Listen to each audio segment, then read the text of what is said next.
हाय दोस्तों। तो चलिए हम लोग चलते हैं अपने चैप्टर की तरफ। आज का हमारा चैप्टर है अभ्यास 1 का बी। पहले सवाल की तरफ चलते हैं हम लोग। संकेतों, ये चिन्ह हमारा दिया हुआ है बराबर का, और ये बराबर नहीं है, यानी कि में से चुनकर रिक्त स्थानों को भरिए। हमारे पास दो चिन्ह दिए हुए हैं। पहला चिन्ह है बराबर का, दूसरा चिन्ह है नहीं बराबर का, यानी कि बराबर नहीं है। अब हम लोगों को पता करना है कौन बराबर है और कौन नहीं बराबर है, और रिक्त स्थान को भरना है, यानी कि जो खाली स्थान दिए हुए हैं इसमें भर दिया गया है। इसको हम लोगों को पता करना है कौन बराबर है कौन नहीं बराबर है। चलिए हम लोग कॉपी में समझते हैं।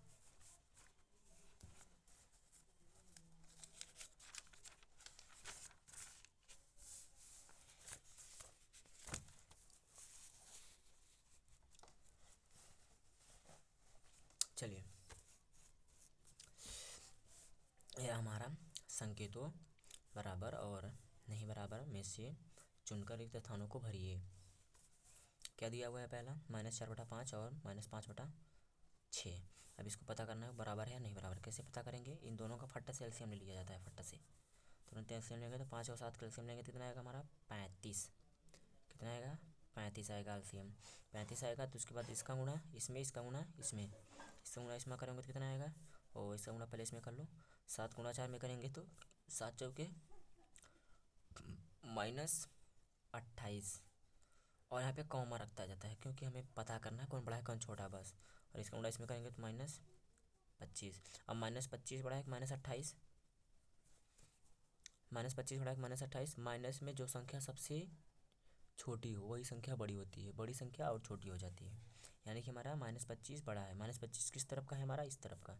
यानी कि हमारा ये -5/7। और हमें बड़ा छोट तो पता करना है नहीं, इसमें पता क्या करना है? बराबर है या नहीं बराबर है। तो इसे ये नहीं बराबर है तो किसका आंसर का हो जाएगा? ये हो जाएगा। अब चलिए हम चलते हैं दूसरी सवाल। दूसरी सवाल हमारी क्या दी हुई है? दूसरी सवाल है 7/-11 और -7/11। इसका भी फट से एलसीएम ले लो। एलसीएम 11 ले लेंगे, ये माइनस ऊपर चला जाएगा तो क्या जाएगा? अगर हर बराबर हो तो क्या होता है? सीधा सीधा सिंपल सिंपल हमें चिन्ह सहित ऊपर का उतार दिया जाता है। तो -7 और ये भी -7 है तो कामा -7, ये भी -7 ये भी -7, यानी कि बराबर हो गया। तो इसका चिन्ह क्या हो जाएगा? बराबर। राइट। अब चलिए तीसरी सवाल की तरफ। तीसरी सवाल हमारी क्या दी हुई है? -8/5 बॉक्स करके -7/-4। तो ये माइनस से माइनस कट जाएगा, ये माइनस से माइनस कट जाएगा। और 4 और 5 का एलसीएम लेंगे क्या जाएगा? 4 पंचे 20। 5 गुणा इसमें, 4 गुणा इसमें, 4 गुणा इसमें करेंगे तो क्या आएगा? 4 8 32, फिर कॉमा 5 7 35। ये माइनस माइनस कट गया भैया, टेंशन नहीं लेने का। उसके बाद 35। अब इसमें से कौन सा बड़ा है? ये प्लस में है ये माइनस में है, तो जो प्लस में है वही बड़ा है हमारा। ये बड़ा है। क्या है ये? 7/4 -7/-4, ये संख्या हमारी बड़ी हो गई। तो ये भी क्या है? बराबर नहीं है। अब चलते हैं चौथी सवाल। क्या है हमारी?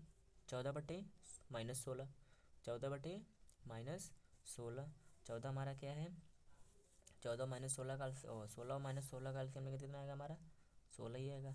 ये माइनस ऊपर जाएगा, ये माइनस ऊपर जाएगा तो कितना आएगा?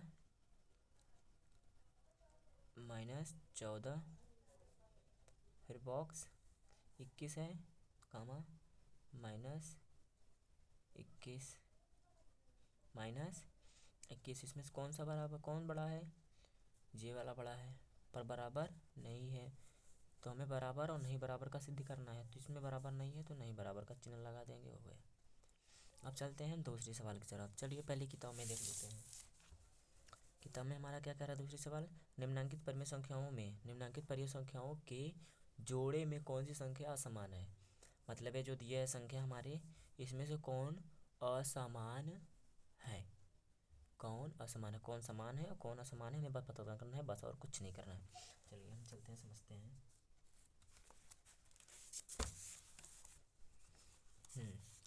ये रहा हमारा सवाल। निम्नांकित परिमेय संख्याओं के जोड़े में कौन सी संख्या असमान है? चलिए हमारा क्या है? -9/12, 8/-12। 8/-12, 12 का एलसीएम लेंगे तो क्या आएगा हमारा, क्या आएगा, 12 ही आएगा। और -9 है तो -9 आ जाएगा, क्योंकि भाई अगर हर बराबर होता है तो उसके ऊपर के अंश को चिन्ह सहित बस उतार देते हैं और कुछ करना होता नहीं है। अब इस माइनस जो है ऊपर जाएगा हमारा, -8, तो ये क्या रहा हमारा, असमान है, मतलब कि दोनों बराबर नहीं है। एक तो -9 आ गया, एक तो -8 आ गया, बराबर नहीं है मतलब असमान है। तो इसे क्या लिख देंगे, असमान, राइट है। अब हमारा दूसरी सवाल है, दूसरी सवाल क्या है, -15/45, 16/48, 15 से इसको काट दो फट से पहले, 15 का 15 तियाँ 45, 16 का 16 तियाँ 48, तो क्या आएगा माइनस, यहाँ पे लिख लो -1/3, कॉमा 1 बटा, यहाँ पर भी एक लिख लो 1/3। अब 3 का एलसीएम लेंगे तो क्या आएगा हमारा, 3 ही आएगा।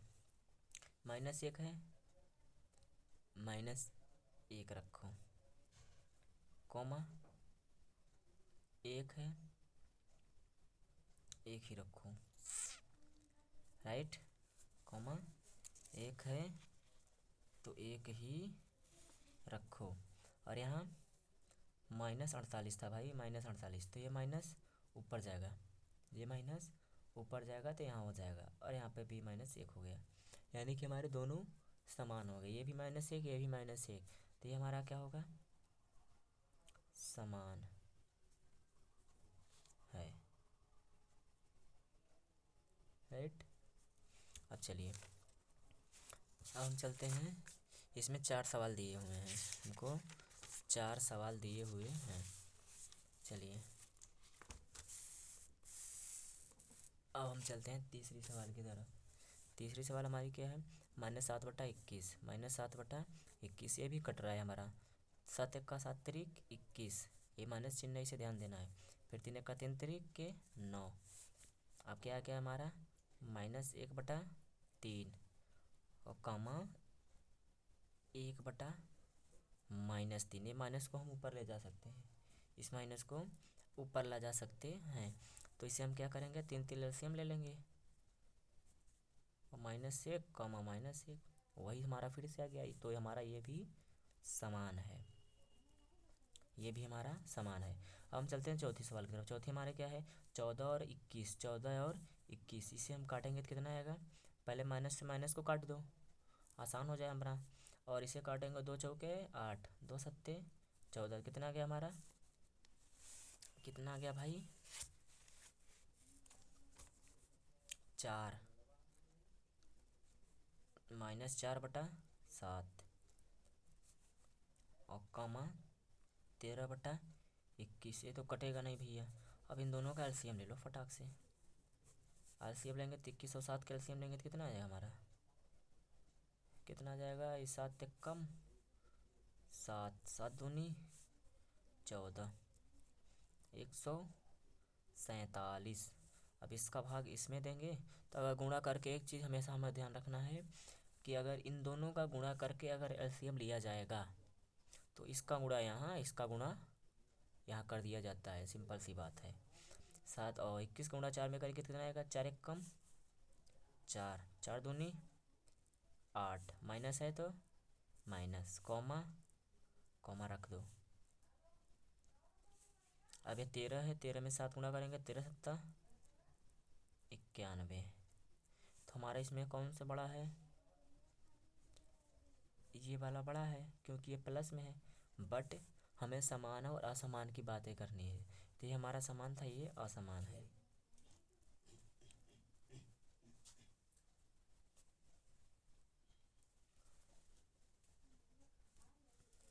अब चलते हैं हम प्रश्न संख्या 3 की तरफ। चलिए पहले किताब में देख लेते हैं। प्रश्न संख्या हमारे 3 क्या है, निम्नांकित परिमेय संख्या को संख्या रेखा पर निरूपित कीजिए। निम्नांकित परिमेय संख्या को संख्या रेखा पर निरूपित कीजिए। हमारे पास 4 ऑप्शन दिए गए हैं, जैसे कि 3/4, 3/5, 5/8, 3/16, इनको हमको संख्या रेखा पर निरूपित करना है। चलिए देखते हैं संख्या रेखा पर कैसे निरूपित होगा।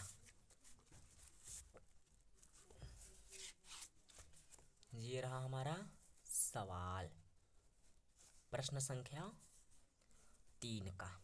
अब हमारा है प्रश्न संख्या 1 क्या है, 3/4। 3/4 को हमें संख्या रेखा पर निरूपित करना है। तो सबसे पहले हमें पट्टी का इस्तेमाल करेंगे। पट्टी से एक सीधी रेखा खींचना है।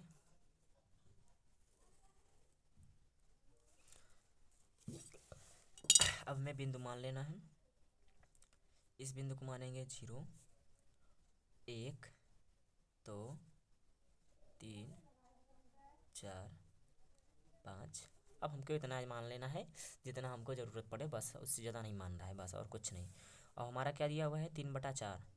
जो हमारा हर होता है, हर को हम वही रखते हैं, अंश को यहाँ पे 0 है, 0 अंश है, इसका 0/हर भी है।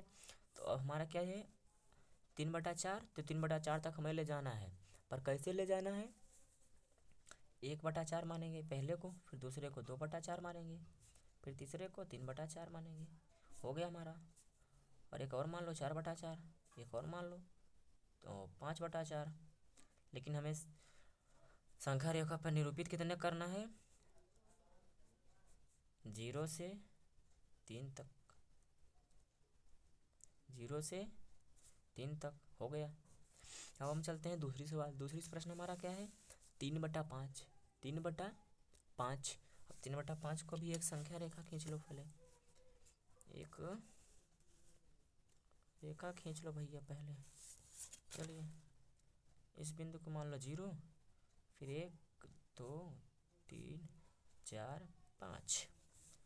इसको मानेंगे 5। जो हमारा हर होता है, हर को वही रखेंगे, अंश को बस बदलते हैं। यानी कि 1/5, 2/5, 3/5, 4/5, 5/5। और हमारा आंसर कितना है 3/5 तक। 3/5 तक पे टिक लगा देंगे, हो गया राइट। और हमारा तीसरी सवाल क्या है 5/8। 5/8 को भी चलो कर लो, खींच दो एक रेखा।